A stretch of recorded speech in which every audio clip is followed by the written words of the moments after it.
playing this, we get a massive response. Primal Scream with Rocks.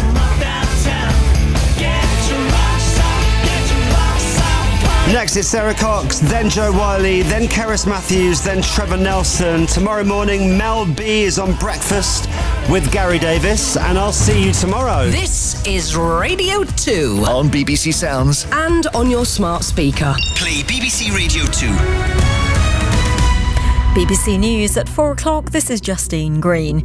Rishi Sunak has announced plans to use another 2 barges to house asylum seekers off the coast of Britain, but says his plans to stop small boats crossing the Channel are starting to work.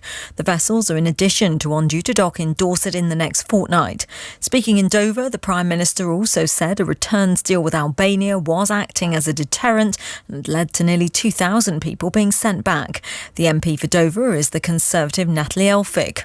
It's clearly welcome that for the first time the small boats crossings January to May have reduced, and the deal with Albania has, had a very significant difference in terms of that 90% reduction. But as the Prime Minister said, there's clearly much, much more to do, and too many boats are still arriving. Too many people are coming in through the small boats crossings route, and so more needs to be done.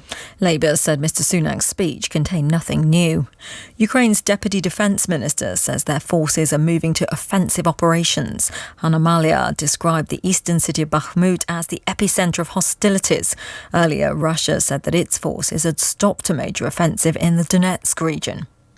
Prince Harry's lawyer has told the High Court that unlawful information gathering was like a web around his client as he grew up. David Sherborne KC has been going through a series of articles by Mirror Group newspapers, which he says are linked to payments to private investigators. Mark Stevens is an international media lawyer. The use of private detectives is unusual for journalists. Journalists usually develop their own sources and stories. So the question is, what was it that the private detectives were adding to the journalistic endeavour that journalists couldn't themselves do? And of course, Prince Harry's lawyers will assert that that was hacking, that was blagging, that was inappropriate, because journalists weren't prepared to do these things, but private detectives were. The Mirror Group denies using unlawful means to obtain stories. The inquest into the deaths of 2 children who were swimming in the sea off Bournemouth last week has heard that a strong current may have dragged them into deeper water. Dorset police have been criticised by the local MP Tobias Elwood for the way they communicated with the public in the aftermath of the deaths, leading to extensive speculation on social media. David Sidwood is Dorset's Police and Crime Commissioner.